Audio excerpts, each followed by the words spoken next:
I will never be ungrateful to you, Lord. Olúwa ṣe o. Ògo ni fún máa dá ìyìn padà fún. Máa sọ pé ó ṣe o. Alágbára ńlá. Ògo ni fún orúkọ rẹ.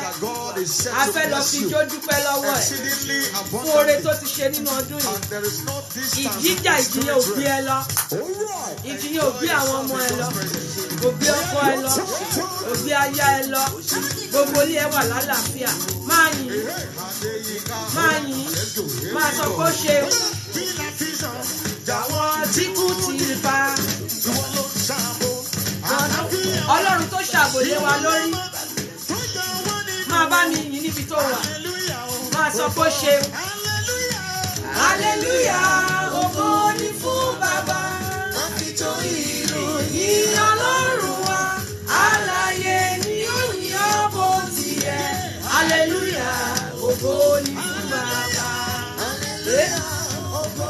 Ẹ máa bá mi yìn. Ẹ máa sọ fún bó ṣe o. Aláàánú wa. Ọlọ́run tó ń gbọ́ àdúrà. Òun gangan ló ń jẹ́ gbọ́ àdúrà. Ó ṣé Olúwa. Àwọn tí kú ti pa. Àwọn kan ti kọjá lọ ṣòmọ̀. Ó ṣì wà láyé. Ó wà láàyè rẹ. Máa yìn. Hallelujah, ògo ni fún Bàbá. Hallelujah, ògo ni fún Bàbá. Ìyìn Ọlọ́run wa, alààyè ni ó yìn bó ti yẹ. Hallelujah, ògo ni fún Bàbá. Hallelujah, ògo ni fún Bàbá. Máa dúpẹ́ lọ́wọ́ ẹ̀. Ìyìn Ọlọ́run wa, alààyè ni ó yìn bó ti yẹ. Hallelujah, ògo ni fún Bàbá. Ọba ògo. Kí la fẹ́ fi san? Fún ohun tó ṣe fún wa ní ọdún yìí. Ó pọ̀, a lè kà tán. Máa yìn.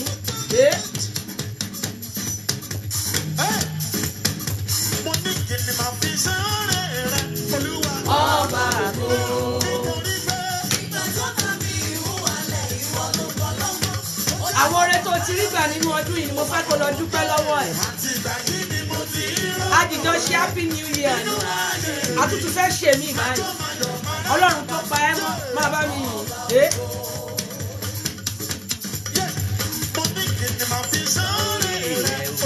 Ọba ògo.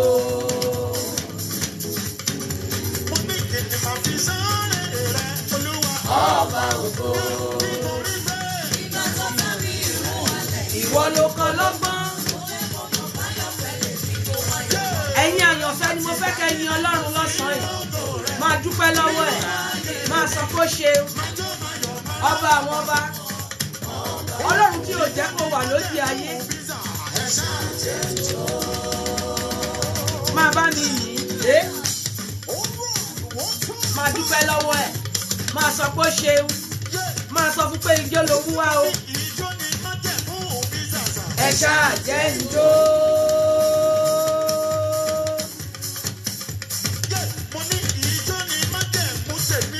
Ẹ ṣáà jẹ́ ń jó.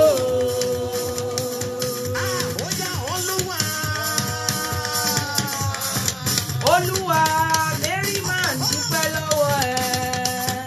Máa yìn. Nínú coronavirus. Ọlọ́run tí òjò mú ẹ. Máa yìn. Olúwa, Olúwa, Mary máa ń dúpẹ́ lọ́wọ́ ẹ̀.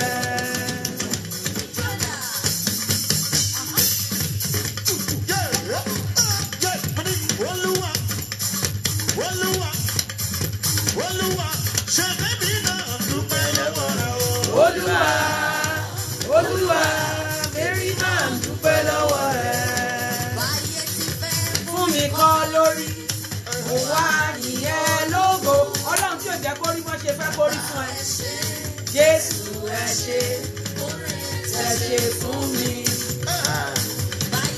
Ti fẹ́ fún wa kọ́ lórí. Mo wá nìyẹn lógo. Bàbá ẹ ṣe, Jésù ẹ ṣe, lórí rẹ lórí. Mo wá júbà rẹ̀, alágbára ńláńlá, mo wá júbà rẹ̀. Máa bá mi dúpẹ́ lọ́wọ́ ẹ̀. Máa fi jó dúpẹ́ mo wá júbà rẹ̀. Mo wá júbà ẹ̀ mo wá júbà bàbá mi alágbára ńláńlá. Máa fi jó dúpẹ́ ọpẹ́ nìkan ló ń jẹ kì í gbowó kì í sì gbòbì máa yìn mo wá júbà bàbá mi alágbára ńláńlá. Alágbára ńláńlá mo wá júbà rẹ̀. Alágbára ńláńlá mo wá júbà rẹ̀. Alágbára ńláńlá mo wá júbà ẹ̀ mo wá júbà bàbá mi alágbára ńláńlá. Alágbára ńláńlá mo wá júbà rẹ̀. Alágbára ńláńlá mo wá júbà rẹ̀. Alágbára ńláńlá mo wá júbà rẹ̀. Mo wá júbà bàbá mi alágbára ńláńlá. Orúkọ tó gbà mí lọ tó múlù mi dùn tó pa mí lẹ́rìn ayọ̀. Aládé ewúrà ni àwímáyẹ̀wò àsọ̀rọ̀ máa kà ṣe. Olúwa ó ṣé o, odidi oṣù 12, odidi ọdún kan, Olúwa ó ṣé o máa yìn. Máa bá mi fi ògo fún, máa sọ pé ó ṣe. Ó ṣé Olúwa, ọba àwọn ọba, aláàánú ńlá. Alága kàǹkà tí alága káńsù kankan ò lè fi jọba, wọn ò lè fi gbágbága pẹ̀lú ẹ̀, máa dúpẹ́ lọ́wọ́ ẹ̀. Ẹ máa kí èèyànlé ọba àwọn ọba all the way all the way we go dey ẹni tó tó ìyìn wá gbà nìyẹn.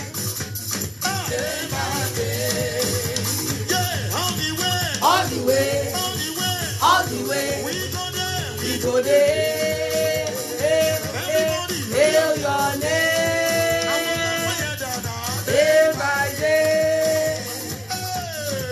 All the way, all the way, all the way.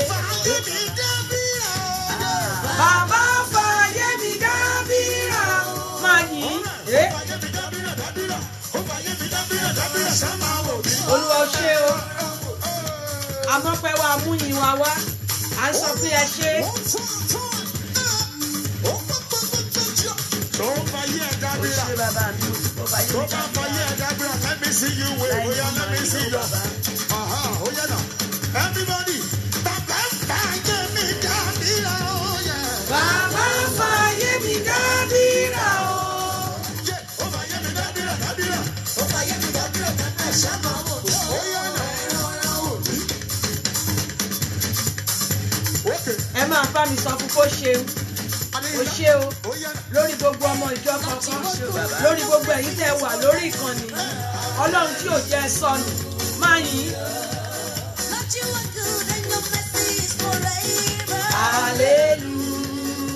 Hallelujah. Ó ṣé.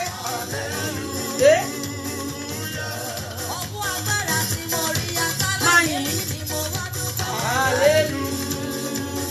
Hallelujah. Lord, you are good and your mercy forever. Hallelujah. Òkè ìgbà. Ẹ máa sọ pé ó ṣeun. Ọpẹ́. Máa kọ gbogbo orin tó bá lè kọ, máa sọ fún pé ó ṣeun. Máa yìn. Ògo ni fún orúkọ ẹ̀. Máa sọ pé ó ṣeun. Ìwọ náà wá orin kan fún. Bá a ṣe ń dùn yẹn máa kọ orin kan sí. Máa kọ orin kan sí. Máa ló ṣe. Máa sọ pé ó ṣeun. Máa dúpẹ́ lọ́wọ́ ẹ̀. Ọlọ́run tí kì í kú. Ọlọ́run tí kì í sá. Máa yìn. Máa yìn. Máa kọ gbogbo orin tó bá lè kọ. Eléyìí tó sọ pé ó fẹ́ kọ nípa ọdún yìí. Ó yá máa yìn. Máa sọ fún pé ó ṣeun. Fi gbogbo ọpẹ́ mi fún. Ẹni wọ́n tún fi gbogbo ọpẹ́ mi fún. Tó dá wọn òkè yìí gbà máa yìn.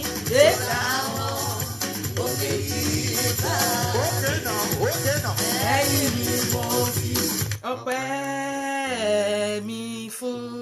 Ọlọ́run á gbé ọ̀gá o. adúpẹ́ lọ́pọ̀lọpọ̀ Ṣé o bàbá.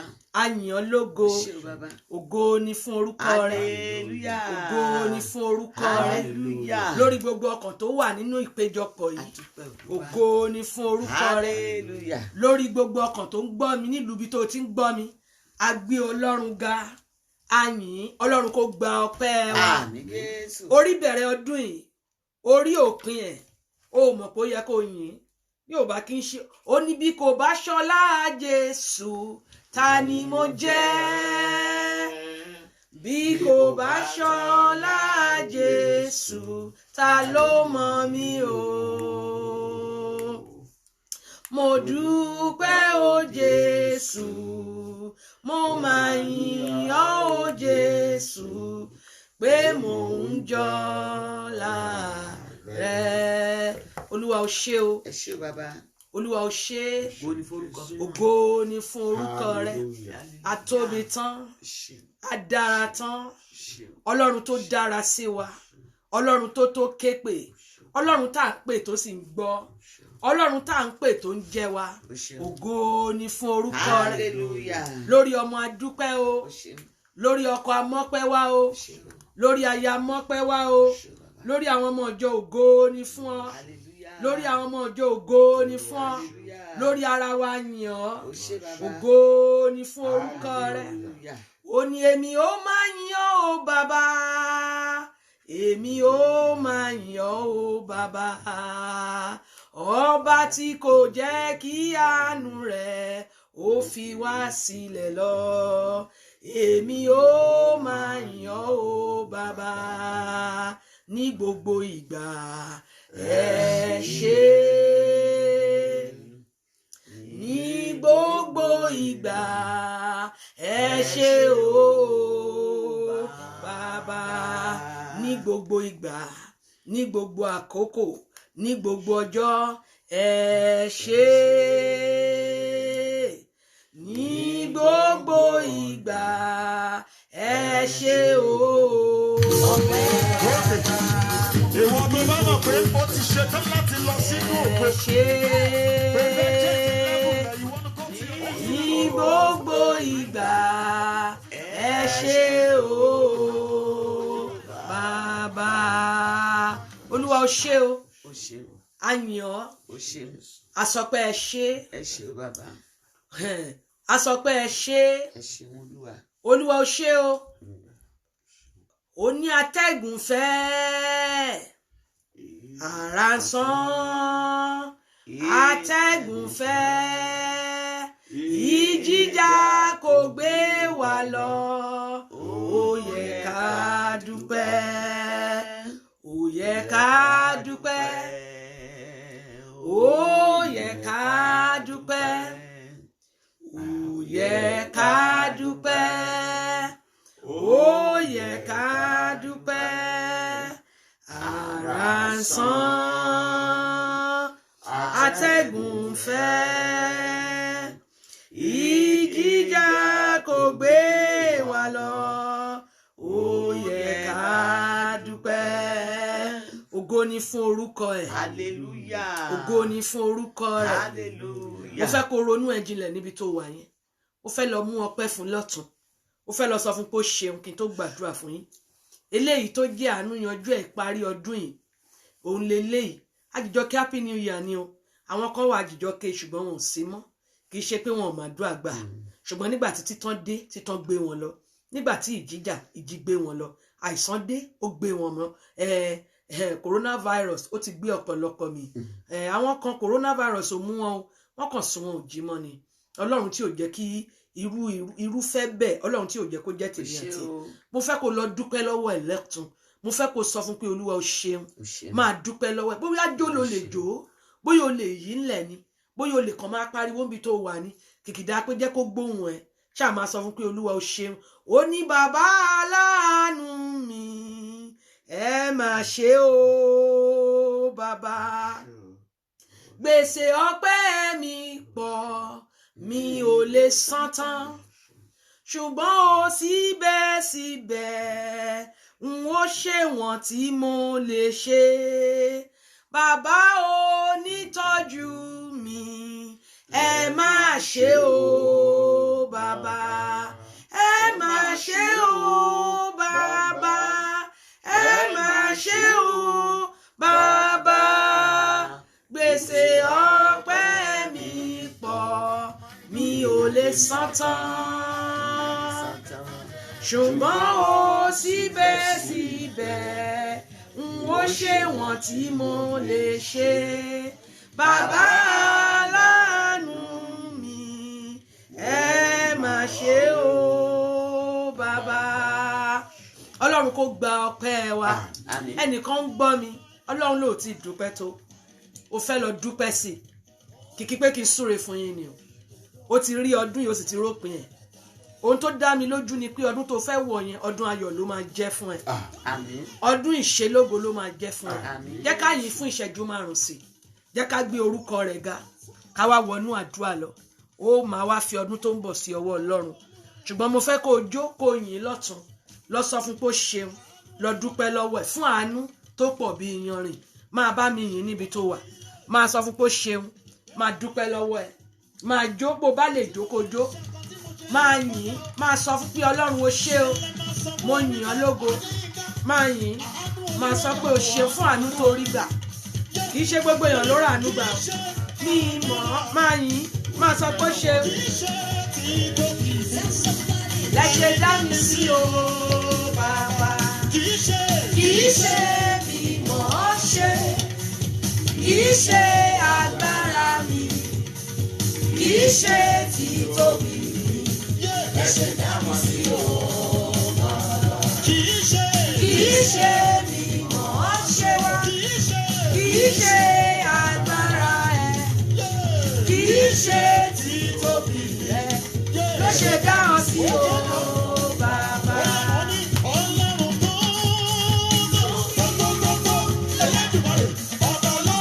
Máa yìn, ṣáà máa sọ pé ó ṣe ó ṣe bàbá.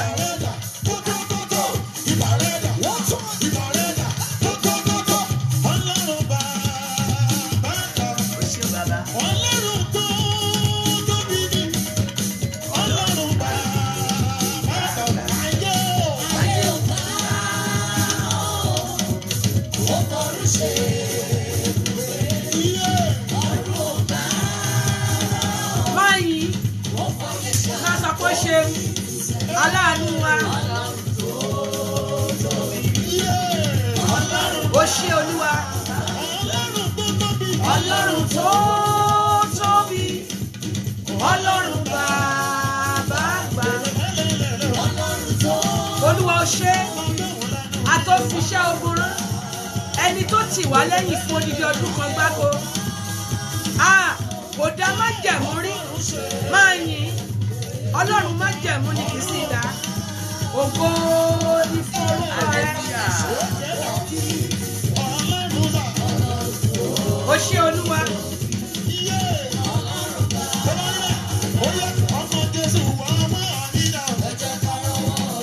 Olúwa ó ṣé o. Ògo ni fún orúkọ rẹ̀. Fún gbogbo eléyìí tó ti ṣe pátá. À ń sọ pé ẹ ṣé. Olúwa ó ṣé o. Ní fún orúkọ yín. Tá a bá ń jó, tá a fi gbogbo èní jó tó bẹ̀ ó jù bẹ́ẹ̀ lọ. Tá a bá fi gbogbo èní dúpẹ́ ó tó bẹ̀ ó jù bẹ́ẹ̀ lọ. Ṣùgbọ́n nítorí àkókò wa mo tún padà bọ̀ ní àṣálẹ́ ní orí platform mi. Ṣùgbọ́n ṣé orí ní ọ̀sán yìí mo kàn fẹ́ ká yìn ni. Ó ti ṣe oore tó pọ̀ jù tó jẹ́ wípé tá a bá yìn aláìmoore la máa jẹ́. Àìmọye ní coronavirus ó kàn gba iwájú mú wọn kọjá, ó mú wọn ní tòótọ́ ṣùgbọ́n pọ̀ wọ́n lẹ̀. Àdúrà èmi àti ẹ ó ṣiṣẹ́ ìránṣẹ́, àdúrà èmi àti ẹ ó tú wọn lẹ̀. Àánú ni o, àánú la rí gbà. Fún ọ̀pọ̀lọpọ̀ àánú yẹn nígbà tí mo rò ó, ọgbọ́n orí mi ò gbé, n ò lè ṣèṣirò ẹ̀, kò ṣeé kà. Ṣùgbọ́n tá a lè sọ náà ni pé Ọlọ́run ṣe kíni, ó ṣeun lọ́pọ̀lọpọ̀. Bíbélì sọ fún wa nínú ìwé Ecclesiastes, ẹ jẹ́ ká jìjọ kà á, pé o tiẹ̀ rí òpin ẹ̀, má bèrè nǹkan kan, kìkìdá pé kò ṣáà máa sọ pé Olúwa mo dúpẹ́, ó ya wèrè. Aṣọ ọrùn rẹ eléyìí tó wọ̀ láti January ó ti pààrọ̀ ẹ o àwọn kan wà wọn pààrọ̀ tiwọn tó bá sọ pé lágbájá ya wèrè kò tiẹ̀ mọ tó ń wọ̀ gan kò mọ tó ń pè lóòrùn torí kò ríra ẹ̀ Ọlọ́run tí òjò ya wèrè wọ́n gbé wá ṣùgbọ́n ìṣẹ̀dá rẹ̀ ò gbà á àwọn àlá tó lá lójú oorun tọ́lọ́run òjò ṣẹmọ́ ẹ lára ńkọ́ àwọn ọfà tó ta tó retí tó ọfà yẹn mú ọ ṣùgbọ́n lọ́run òjò dún àwọn oko àìsàn tó sọ tọ́lọ́run òjò mú ọ ńkọ́ mélòó ló fẹ́ kà mo fẹ́ kà lọ yìí ni Ecclesiastes chapter 7 verse 8 ó sọ fún wa wípé ìgbẹ̀yìn kan ó ló dáa ju ìbẹ̀rẹ̀ lọ Ọlọ́run tó bá a bẹ̀rẹ̀ ẹ bá mi kà á mà. òpin kan sàn ju ìpilẹ̀ṣẹ̀ rẹ̀ lọ. ó ní òpin rẹ̀ ó sàn ju ìpilẹ̀ṣẹ̀ rẹ̀ lọ. òpin nǹkan ó sàn ju ìpilẹ̀ṣẹ̀ rẹ̀ lọ. ó ló sàn ju ìpilẹ̀ṣẹ̀ rẹ̀ lọ. àti onísùúrù ọkàn ju ọlọ́kàn ìgbéraga. ṣùgbọ́n tí Bíbélì sọ òpin rẹ̀ rèé o Ọlọ́run tó bá wa bẹ̀rẹ̀ ó jẹ́ ká parí ẹ̀ ó lajú ẹ̀ láàárọ̀ yìí ó ṣílà ó lásán hospital nígbà tẹ́lẹ̀ omi lajú òdì ayé ló lajú sí ibi tó lajú sí wọn kì í fọhùn bẹ́ẹ̀ bó pé alààyè gan wọn ò ní dáhùn torí wọn ò ní gbọ́ torí kó ti kú ojú tó dìwọ́ láti ẹ ó wà láàrin àwọn alààyè Ọlọ́run ṣeun fún àwọn oore ọ̀fẹ́ tó fi pọ́n ẹ lé fún àánú tó fi pọ́n ẹ lé bó o bá lè yíra ó jẹ́ fi èní máa yíra fún ohun tí mo ti ṣe látàárọ̀ tí mo ti jí ni pé mo kàn ń kọrin ọpẹ́ kì í ṣe èmi òwò ohun tí ò tí ì ṣe o àwọn ohun tó ti ṣe ni mò ń dúpẹ́ lé lórí àwọn eléyìí tí mo lè rí àwọn eléyìí tí mi ò rí ó pọ̀ jaburata tí mi ò lè kà ṣùgbọ́n síbẹ̀ àánú ẹ̀ dá mi sí àánú ẹ̀ dá ọ sí ìfẹ́ yẹn dá ọ sí Ọlọ́run ó ṣe o Olúwa gba ọpẹ́ wa Olúwa gba ẹ̀yìn wa Ọlọ́run tó mú wa rí òpin ẹ̀ bẹ́ẹ̀ bá ṣe kò sẹ́ni tó lè ṣe bẹ́ẹ̀ èèyàn bá ṣe yóò gbowó bẹ́ẹ̀ èèyàn bá ṣe yóò sìnrìngún ṣùgbọ́n Ọlọ́run tó ṣe ò gba nǹkan kan ó ní kò gbowó kò gbòbí kò gba nǹkan kan lọ́wọ́ mi o kó tó bá mi ṣe é gba nǹkan kan lọ́wọ́ mi o kò gbowó kò gbòbí kò gba nǹkan kan lọ́wọ́ wa o kó tó dá wa sí é gba nǹkan kan lọ́wọ́ mi Olúwa ó ṣe o àríran àlá Ọlọ́run tó ń dá gọgọ níbi tó wù ú atẹ́gùn yẹn fẹ́ bí kó gbé wa mì ṣùgbọ́n orí wa ò gbà á wọ́n rò sí wa bí kó ṣẹ ìṣẹ̀dá èmi àti ẹ̀ ò gbà á àwọn arobimú bí ṣẹ àwọn asọ́ kó ṣẹ Ọlọ́run tí òjò ṣẹ mọ́ lára àwọn ibi àwọn òdì wọ́n sọ Ọlọ́run ò jẹ́ káwọn oró mú ọ bá mi yìn máa sọ pé ó ṣeun aláàánú ńlá ògo ni fún orúkọ rẹ Ọlọ́run kó gba ọpẹ́ wa Olúwa kó gba ẹ̀yìn wa Olúwa ó ṣe o ohun tá a wá ń sọ náà ni pé ó ṣe torí pé ó ti mú wa rí ọdún tuntun ògo ni fún orúkọ rẹ ògo ni fún orúkọ rẹ Ọlọ́run kó gba ọpẹ́ wa Ọlọ́run kó gba ẹ̀yìn wa alọ́nù àdúrà Olúwa máa bá wa lọ Olúwa dáwọ́lé wa Olúwa mẹ́sẹ̀ wa Olúwa rìn kọjá ilé ẹnì kọ̀ọ̀kan tó ń ṣàmì Ọlọ́run kó gba ibẹ̀ kọjá o mo ní gbogbo ọkàn tó ń ṣàmì lọ́sàn-án yìí mo súre ọjọ́ tó parí ọdún yìí rèé lórúkọ Jésù Ọlọ́run kó gba ilé ẹ kọjá àánú kó gba ọ̀dọ̀ ẹ kọjá lórí ọ̀rọ̀ ẹ yẹn lórúkọ Jésù àánú kó fọhùn níbẹ̀ o ti rí ìgbẹ̀yìn ọdún yìí o máa rí ìgbẹ̀yìn ìṣòro rẹ ò ní dààmú ìwọ̀nba wákàtí tó kù tá ò fèrè kọjá lórúkọ Jésù ìdààmú ò ní tọ́ sí ọ lórúkọ Jésù wọn ò ní fẹ́ lómi ṣe òde tó ń lọ oúnjẹ tó jẹ tó ò ní jẹ̀mí mọ́ ò ní jẹ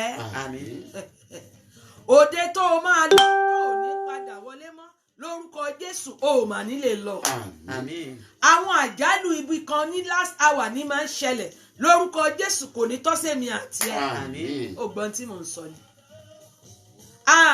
mo gbàdúrà fún ọ Ọlọ́run kó sàmìyè sí ọ lára ó ní ikú ń bẹ lóde sàmìyè bàbá sàmìyè sí wa lára o àrùn ń bẹ lóde o sàmìyè bàbá sàmìyè sí wa lára o lórúkọ Jésù Ọlọ́run kó sàmìyè sí wa Àmín. ojú ibi ò ní rí èmi àti Àmín. ọwọ́ ibi ò ní fọwọ́ kàn Àmín. mo ya ẹsẹ̀ sí mọ́ gbogbo ibi tó tẹsẹ̀ bọ̀ níwọ̀nba tó kù kó parí lórúkọ Jésù mo gbàdúrà ò ní tẹsẹ̀ bọnú wàhálà Àmín. lórúkọ Jésù a ò ní tẹsẹ̀ bọnú ìdààmú Àmín. lórúkọ Jésù ikú tó kù ní ọdún yìí kò ní pa èmi àti ẹ Àmín.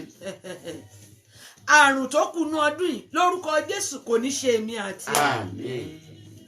a ti rí ìgbẹ̀yìn ẹ̀ tọkọtọmọ táyà lórúkọ Jésù ẹ rọdún tuntun Àmín. mo lá máa rọdún tuntun Àmín. ohun ọ̀tun kó bẹ̀rẹ̀ nínú ayé rẹ Àmín. àmì ṣí ìwé Ọlọ́run rẹ sínú ìwé Psalm 25.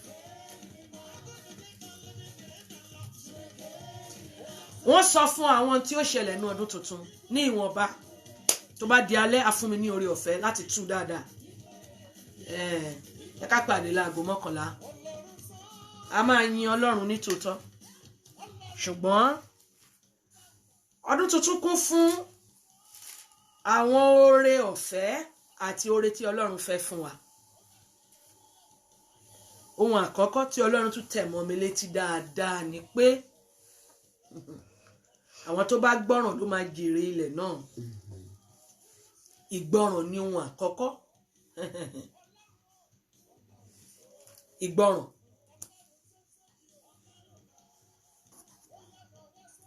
mo rí oyin mo sì rí ẹgbà mi Ọlọ́run sì sọ fún mi wípé àwọn kan máa jẹ ẹgbà tí n bá sọ wípé wọ́n máa jẹ ẹgbà ẹgbà tí mo rí yẹn mi ò rírú ẹ̀ rí o mo sì rí àwọn tí wọ́n nà ní àná sáré lórúkọ Jésù ẹgbà Ọlọ́run ò ní bá ọ o Àmín lórúkọ Jésù. Bíbélì sọ wípé òun ni olùṣọ́ àgùntàn wa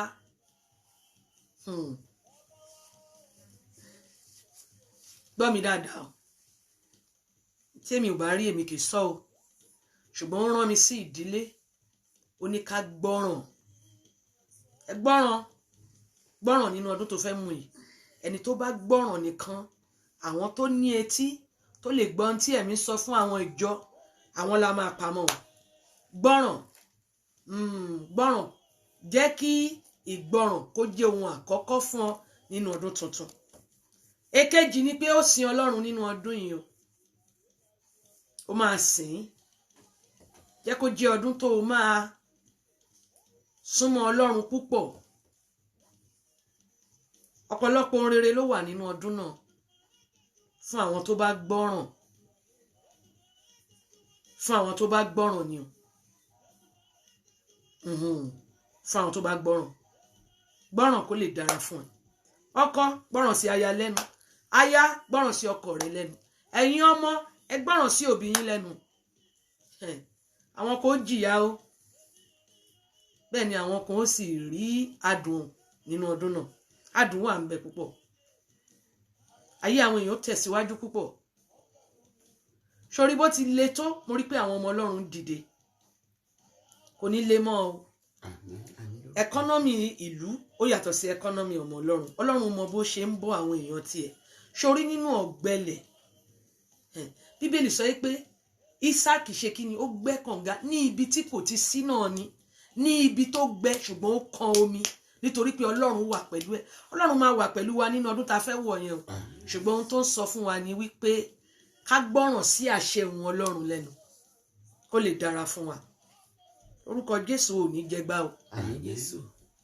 ẹ̀yin ọkùnrin tẹ́ ti jáde ńlé ẹ̀yin atóbi má ṣe é báwí ẹ̀yin bàǹtì bàtílẹ̀ àlàkẹ́ Olúwa rán mi sí yín o lè wò pé pásọ̀ ń ṣàwàdà eléyìí kì í ṣàwàdà ẹ̀yin atóbi má ṣe é báwí ẹ̀yin tẹ́ sánlé Olúwa ní kẹ́ padà sí ìfẹ́ àárọ̀ káyé àwọn ọmọ yín lè dáa ni ohun tá a rán mi ni mò ń sọ yẹn kí ayé àwọn ọmọ yín lè dáa bí ẹ̀mí Ọlọ́run bá ti ń fún mi láàyè wọ́n máa sọ ṣùgbọ́n eléyìí tí mo lè sọ òun ni wọ́n sọ ní àkókò ìyókù di alẹ́ ẹ bá mi ṣí ìwé Ọlọ́run ìwé ọ̀rọ̀ Ọlọ́run wá sínú ìwé orin Dáfídì chapter 25 ẹ bẹ̀rẹ̀ sí ní bá mi kà láti ẹsẹ̀ kìíní mà.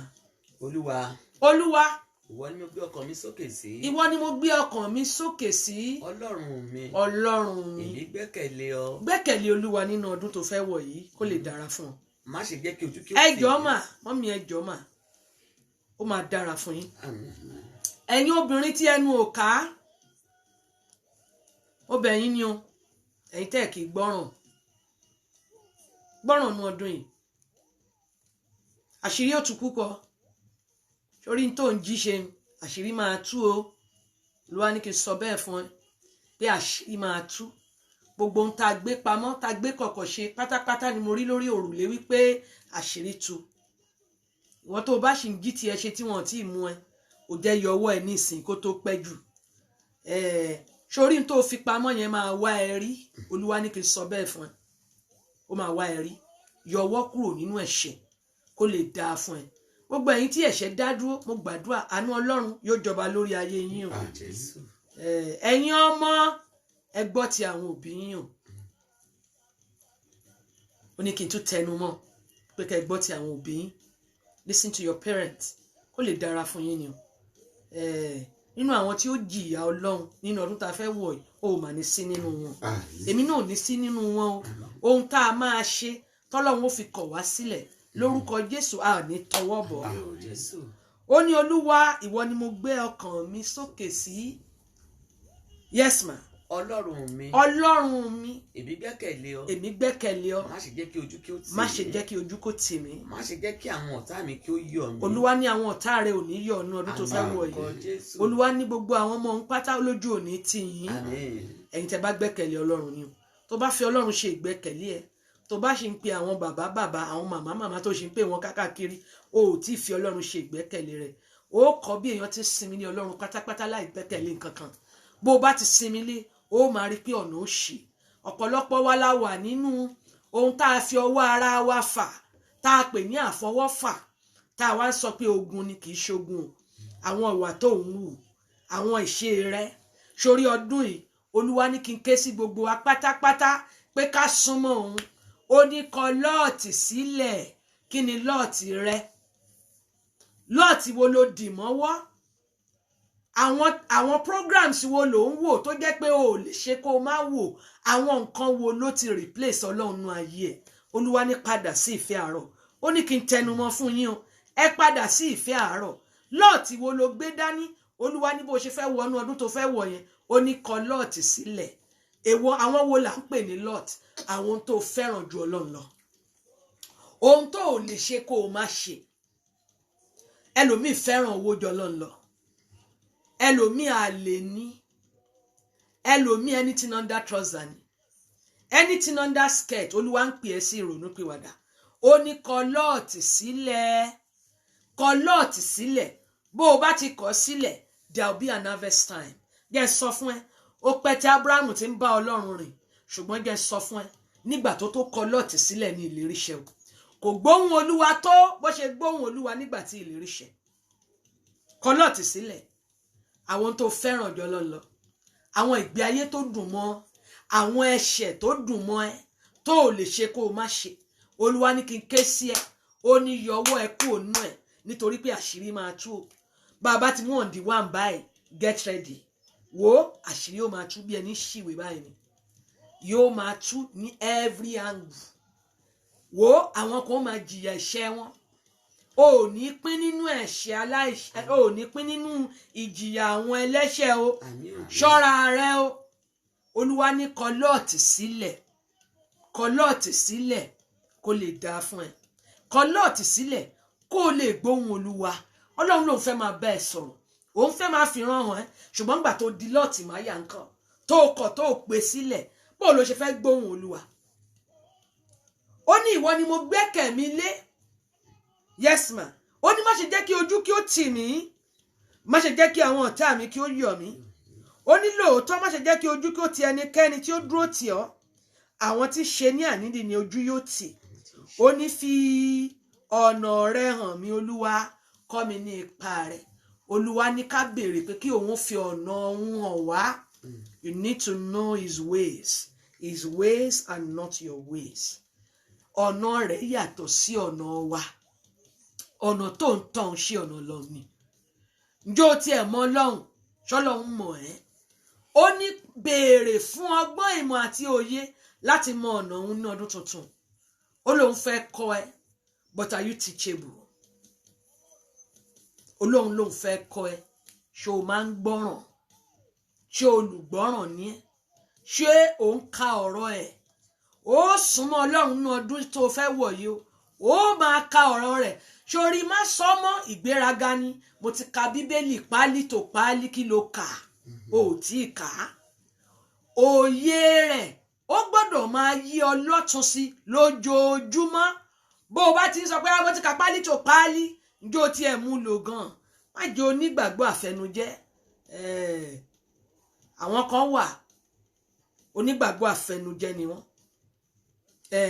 tó o bá ń wò wọ́n kódà wọn èlò yẹrí wọn sì wọ ṣòkòtò ìró wọn délẹ̀ gan ó dé kókósẹ̀ wọn gba Jésù gidigidi gan ṣùgbọ́n gẹ́ sọ fún ẹ the definition of a Christian does not define by bó o ṣe ń múra àti ríru wọn rí wọ́n múra wọ́n máa sunkún tó bá pe Jésù wọ́n dìde wọ́n láwọn ò gbọ́dọ̀ pé lórí ìjókòó wọ́n sì mú ẹ̀jẹ̀ ọmọdé wọ́n sì ń gbé àwọn olùṣọ́ àgùntàn ṣubú má jẹ́rù kìrìsìtẹ́nì bẹ́ẹ̀ ohun tí Ọlọ́run ní kí n kéde ní ìgbàlà ìrònúpìwàdà fún gbogbo ọkàn tó ń wò mí yìí gbogbo ọkàn tó ń wò mí pátá Ọlọ́run pè é sí ìrònúpìwàdà let your Christian life let it be a different one move closer to God in the new year let God lead you jẹ́ k'Ọlọ́run jẹ́ olùdarí ìrìn àjò rẹ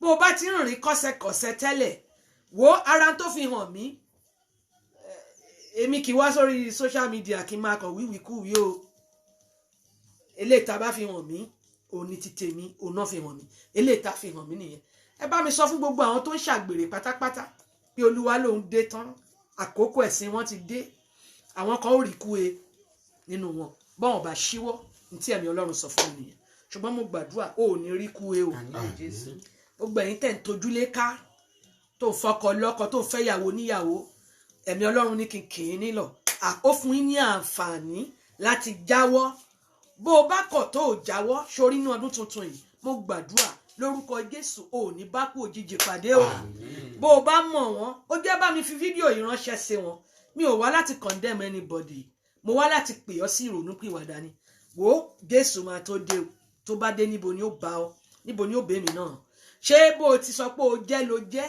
ṣé bó o ti sọ pé o rí ló rí àbí bẹ́ẹ̀ kọ́ ló rí ó ní kí n pè wá sí ìrònúpìwàdà bẹ́ẹ̀ ni ẹ bá mi ka ẹsẹ̀ ẹ tẹ̀síwájú mà. sinmi ní ọ̀nà òtítọ́ rẹ. sinmi ní ọ̀nà òtítọ́ rẹ. kí o sì kọ́ mi. kọ́ mi. nítorí ìwọ Olúwa lòun fẹ́ kọ́ wa ó gbàdúrà sọ fún Ọlọ́run Olúwa ní ọdún tí mo fẹ́ wọ̀ yìí Olúwa kọ́ mi má jẹ́ sinmi lórí ọ̀rọ̀ ara mi do not allow me to lean onto my own understanding ìmọ̀ mi lè gbé mi ṣubú ọgbọ́n tí mo mọ̀ lè gbé mi ṣubú mo fẹ́ wọ ní ọdún tuntun lọ báyìí Olúwa kọ́ mi ẹ kọ́ mi ní ọ̀nà rẹ ẹ kọ́ mi ní ọ̀nà òtítọ́ rẹ mi ò fẹ́ sinmi lé ipá àti agbára mi ẹ kọ́ mi fúnra ara yín give me a teachable spirit ẹni tó ń kọ́ tó ń gbónu jùgùjùgù ó mọ̀ pé yóò ṣubú ni yóò ṣubú sí ìparun ara rẹ̀ ni lórúkọ Jésù ò ní parun lójijì Ọlọ́run ó kọ́ bó ti fẹ́ wọnú ọdún tuntun ọdún tuntun fẹ́ wọ̀ yìí lórúkọ Jésù yóò jẹ́ sí ìgbéga lórúkọ Jésù yóò jẹ́ sí ọlá yes ma ó ní fi ọ̀nà rẹ hàn mí Olúwa kọ́ mi ní ipa tirẹ̀ Ọlọ́run máa kọ́ ọ nú ọdún yìí yes ma nítorí ìwọ ni Ọlọ́run ìgbàlà mi ó ní ìwọ ni Ọlọ́run ìgbàlà mi ìwọ ni mo dúró tì ìwọ ni mo dúró tì pátápátá má fi ara tì nǹkan kan má tún lọ máa wá nǹkan kan níbi tí ò sọnù má tójú bọlé mọ́ ilé tó tójú bọlé yẹn tó ń gbà tó kì í ṣe ẹran nírù eléyìí tó ṣe yẹn tó ṣùgbọ́n fún ọ láǹfààní ní àkókò tá a wà yìí wípé kó padà sí ìfẹ́ àárọ̀ padà sí ọ̀dọ̀ Kristi kó lè dára fún ẹ ṣé mà ẹ kà síwájú mà. Olúwa rántí àánú àti ìṣe ìfẹ́ rẹ tí ó ní ìrọ̀nù. rántí ìṣeun rántí àánú àti ìṣeun ìfẹ́ rẹ àti ìṣeun ìfẹ́ rẹ tó ní ìrọ̀nù. nítorí wọ́n ti wà ní ìgbà àtijọ́. Ọlọ́run ò tí ì yí padà àwa là ń yí padà. mo gbàdúrà bó ṣe fẹ́ wọnú ọdún tuntun ìṣeun ìfẹ́ àti àánú Ọlọ́run lórúkọ Jésù kó dáwọ́ lé ọ Àmín. ò ní ṣe nǹkan ṣe o Àmín Jésù. mò ń sọ fún ọ wípé ọdún tó fẹ́ wọ̀ yìí ó dáa púpọ̀ bẹ́ẹ̀ ló tún lágbára àwọn alágbára máa ṣubú àṣírí ó tú púpọ̀ o ṣùgbọ́n ṣọ́ra rẹ bá mi ṣí ìwé òwe orí 20 ibi tí mo fẹ́ parí ẹ̀sìn ni ìyókù di alẹ́ pàdé mi láago 11 á yin Ọlọ́run á sì gbàdúrà wọnú ọdún tó ń bọ̀ rí pé ọdún tó fẹ́ ṣe yẹn má kàn lọ máa jẹ ṣíkìn kó máa sáré kiri títì kòrónà wà ń ta jókòó sílé tọ́jú ọkọ tọ́jú aya tọ́jú àwọn ọmọ wọ́n pè mí mi lè ṣe kí n má lọ kì í ṣàkókò yìí jẹ́ kí ìdí rẹ ó mọ́lẹ̀ sínú ilé ojúṣe rẹ gẹ́gẹ́ bí bàbá gẹ́gẹ́ bí ìyá ṣe é má tún fi ọdún tuntun kó o tún fi pilẹ̀ ìranù jẹ́ kó jẹ́ ọdún tuntun àti ìgbà tuntun tó tẹ̀síwájú nínú ìwà rere lórúkọ Jésù máa dára fún ọ Àmín. ẹ bẹ̀rẹ̀ sí ní kà láti ẹsẹ̀ kìíní mà Ẹlẹ́yàlé ọtí wáìnì, bẹ́ẹ̀ ni mà aláriwo lé ọtí líle. yes ma Ẹnikẹ́ni tí a bá fi tọ̀ jẹ kò yes kàn. ma ó ní kò gbọ́n yes ma Ìbẹ̀rù ọba dàbí igbe kìnìún. Ẹnikẹ́ni tí ó bá mú un bínú, yes ma ó ṣẹ̀ sí ọkàn ara rẹ̀. ẹ̀hán Ọlá ni fún ènìyàn láti síwọ́ kúrò nínú ìjà. yes ma Ṣùgbọ́n olúkúlùkù aṣiwèrè ní máa ń jà ìjà ńlá. yes ma Ọ̀lẹ kò jẹ́ tú ilẹ̀ nítorí òtútù. Nítorí náà ni yóò fi máa ṣagi nígbà ìkórè. Kì yóò sì rí nǹkan. Ìwọ nínú ọkàn ẹ bá mi lọ sí verse 13 ma to má ṣe 20. fẹ́ ohun sísùn. You are going into the new year. Jẹ́ kí ọ̀rọ̀ ara rẹ kó mú ọ lọ́kùnkúndùn. Eléyìí tó ti sùn, gbogbo bí tó ti sùn nínú ọdún yẹn, mo gbàdúrà ẹ̀mí wọn máa ta ẹ́ jí nínú ọdún tó fẹ́ wọ̀ yìí. Lórúkọ Jésù, mo gbàdúrà ìtara agbára láti mú kí ọ̀rọ̀ rẹ kó ká ọ lára tó òfin ní máa tojú bọ̀rọ̀ lọ́rọ̀ ẹ̀mí mímọ́ kó gbé wọ̀ ẹ́. Àmín Jésù. Eléyìí tó mójútọ́rọ̀ lọ́rọ̀ ní ọdún 2020 yẹn ó tó kọjú sí tiẹ̀ jẹ́ kí tiẹ̀ ó ká ọ lára ọ̀rọ̀ ọlọ́rọ̀ níbo ló bá ọ dé yọ̀ǹda ẹ̀ bọ́ bá ti ń gbé bọ̀ sọ pé ẹ ṣé mà ẹ ṣé sà ẹ wò ó mi ti tọ́ àwọn ọmọ mi tán God bless you let it go my mom is laughing yes ma Má ṣe fẹ́ ohun sísùn. oorun má ṣe fẹ́ jù Kí wọ́n bá di àtálákà. èmi kọ́ ni mo kọ Bíbélì o when you sleep too much the Bible said there is possibility for you to be poor ó ní kó o má bàa di tálákà ó ní má ṣe jẹ́ kí oorun sísùn rẹ ó pọ̀ jù Ṣí ojú rẹ, open your eyes a ó sì fi oúnjẹ tẹ́ ọ lọ́rùn. listen the spirit of open eyes Ọlọ́run kò fi fún ọ your eyes will be open in the new year your eyes will be open to good things your eyes will be open to better and greater things o ní rírí kúri ṣùgbọ́n things that God wants you to see things that are divine may your eyes be open to it. Amen. àwọn alamí tó ní kọ́ lọ ṣamí yẹn àwọn tó lọ ìyìn mélòó náà mú padà bọ̀ méjì ìkan da ìkan ò da ojú kan náà ni o jẹ́ sọ fún ẹ níbi tó o máa wọ̀ ní ọdún tuntun o máa ríran rí ògo Àmín Jésù. o máa ríran rí ìtẹ̀síwájú Àmín. ohun tó o máa rí táyé ẹ máa fi nítumọ̀ lórúkọ Jésù Ọlọ́run kó ṣí ojú ẹ sí Àmín. yes ma Ó ní kò ní láárí ni oníbàárà ìwé.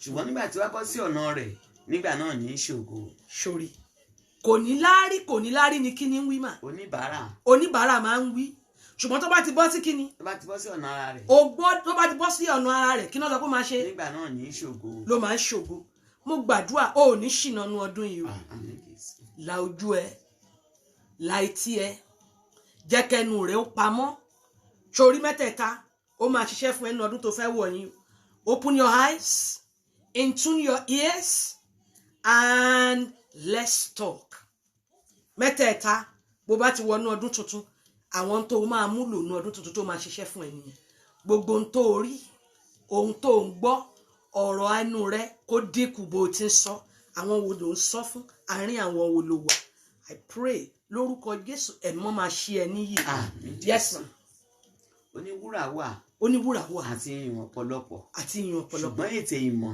ètè ìmọ̀ èlò iyebíye ni. o fẹ́ béèrè fún ète ìmọ̀. Kí ni òde òyìnbó pé ète ìmọ̀, mouth of understanding. Kí ló pé ẹnu ẹ gbogbo ohun tó máa sọ ní ọdún tuntun yẹn lórúkọ Jésù á jẹ́ ìtẹ́wọ́gbà. Àmín Jésù. Ọ̀rọ̀ tí ó tẹnu rẹ jáde bó ti fẹ́ wọnú ọdún tuntun yẹn lórúkọ Jésù yóò jẹ́ ọ̀rọ̀ ìtúsílẹ̀. Àmín Jésù. Yes ma.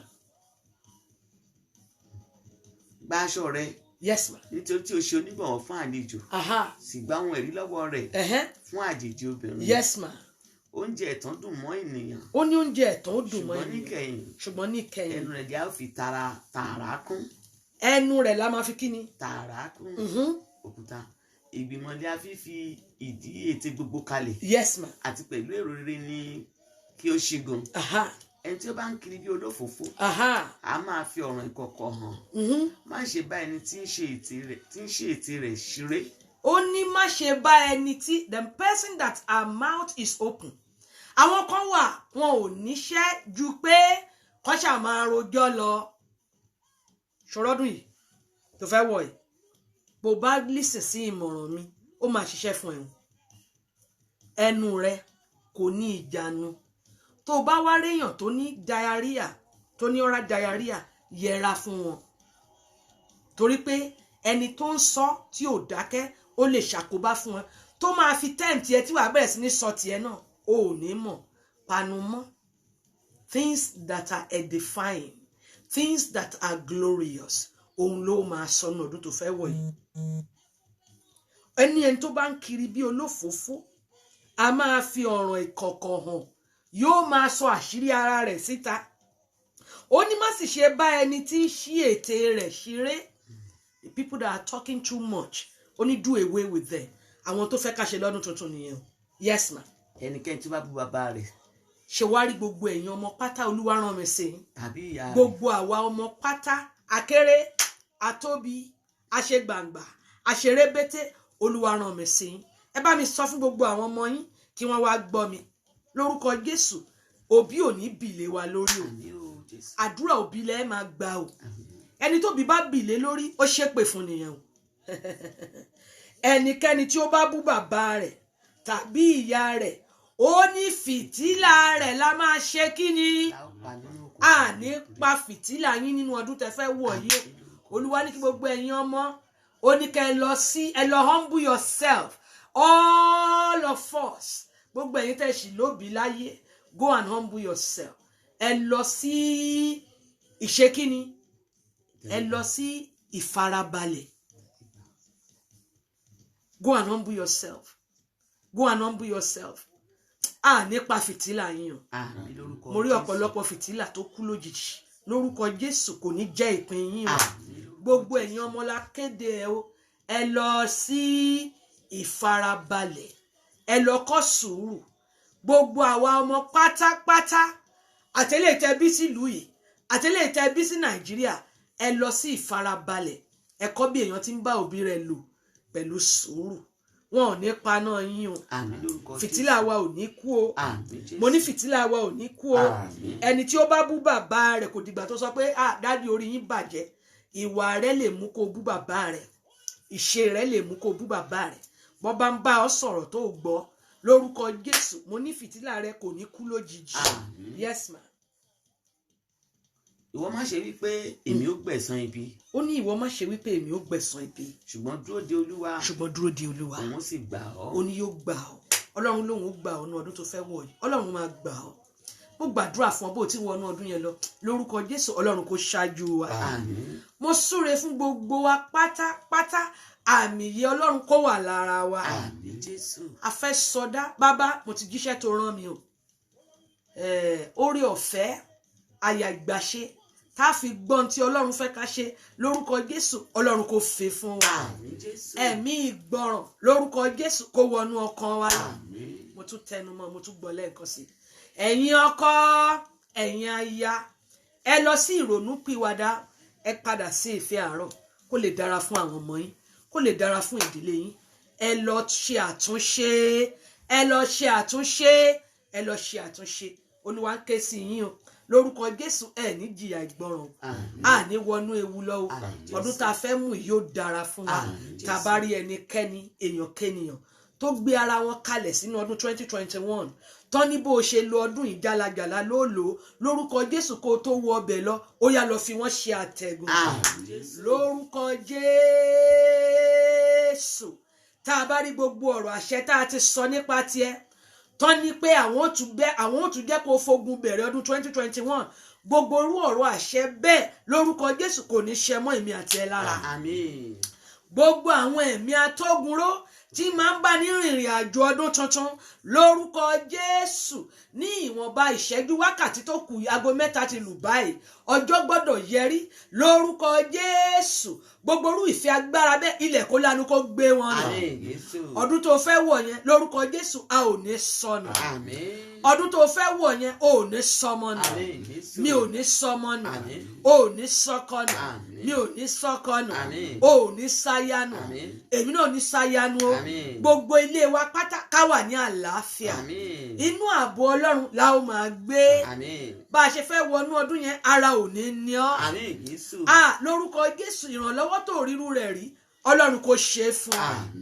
ọ̀run rẹ̀ kò ṣí gbogbo ẹ̀yin ọ̀run tó ti sé ẹgbẹ́ ọ̀rọ̀ Olúwa àṣeyẹn sílẹ̀ bẹ́ẹ̀ ló máa rí o ikú ọdún yìí ò ní bá wọn kú ikú tó tún wà ní ọdún tó ń bọ̀ lórúkọ Jésù kò ní yà sẹ́nu ọ̀nà bó bá ń lọ níwájú ò ní bá bó bá ń bọ̀ lẹ́yìn lórúkọ Jésù kò ní bá ọ mo gbàdúrà àmì ìyẹ̀jẹ̀ Jésù Ọlọ́run kò sá sí wa lára wọ́n láwọn kan lù síṣẹ́ wọn ò ní lù síṣẹ́ tiẹ̀ èmi náà ò ní lù síṣẹ́ tiẹ̀ alákòóbá ò ní yà sẹ́nu ọ̀nà ẹni tó bá rìn tí ó bá tiẹ̀ jẹ́ ò ní bá wọn rìn ọdún tuntun tó fẹ́ wọ̀ yìí lórúkọ Jésù kó san èmi àti ẹ kó gbé èmi àti ẹ ọkàn wa ó balẹ̀ bẹ́ẹ̀ lórí o ó sì ti rí bẹ́ẹ̀ o gbọ́ àdúrà Jésù Olúwa wa àmín àmín àmín lórúkọ Jésù adúpẹ́ lọ́wọ́ Ọlọ́run fún àṣeyọrí ìpàdé àánú yanjú ẹ̀ adúpẹ́ torí pé Ọlọ́run ràn èmi àti ẹ lọ́wọ́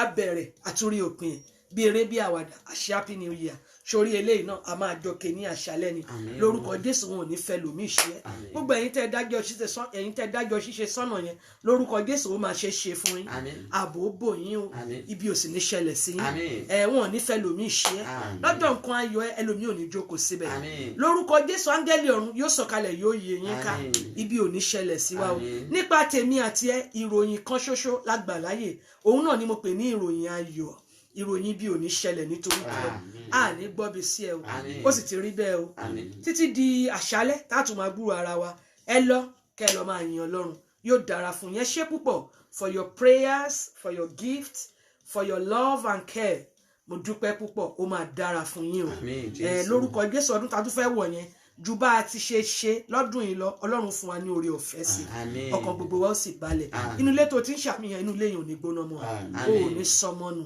aya rẹ ò ní sọnù ọkọ rẹ ò ní sọnù iṣẹ́ rẹ ò ní dìbàjẹ́ bẹ́ẹ̀ ló máa rí o ó sì ti rí bẹ́ẹ̀ oore ọ̀fẹ́ Jésù Kristi Olúwa wa ìfẹ́ mímọ́ ti Ọlọ́run àti ìdàpọ̀ ti àwọn ènìyàn mímọ́ kó bà lé wa lórí kó máa bá wa lọ láti sísìn lọ àti títí láéláé àmín àmín àmín ní orúkọ Jésù.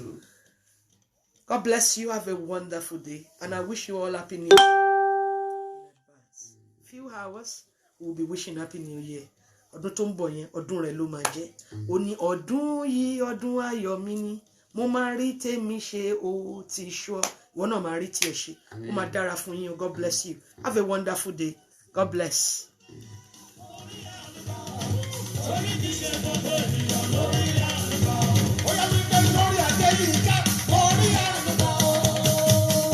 God bless you. Have a wonderful day. I will see you tonight on my platform at 11 p.m.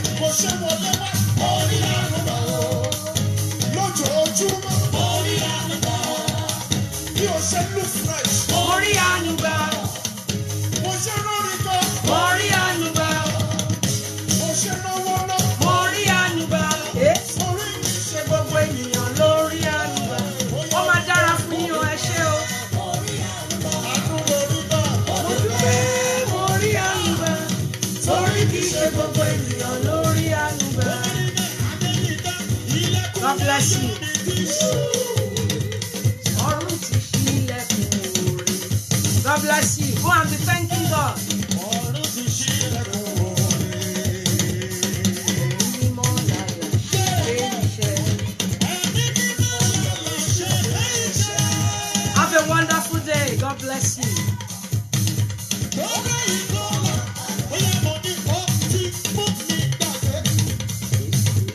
Ìbànújẹ́ ìgbà kan. Ẹ ṣé ma, God bless you. Thank you, sir.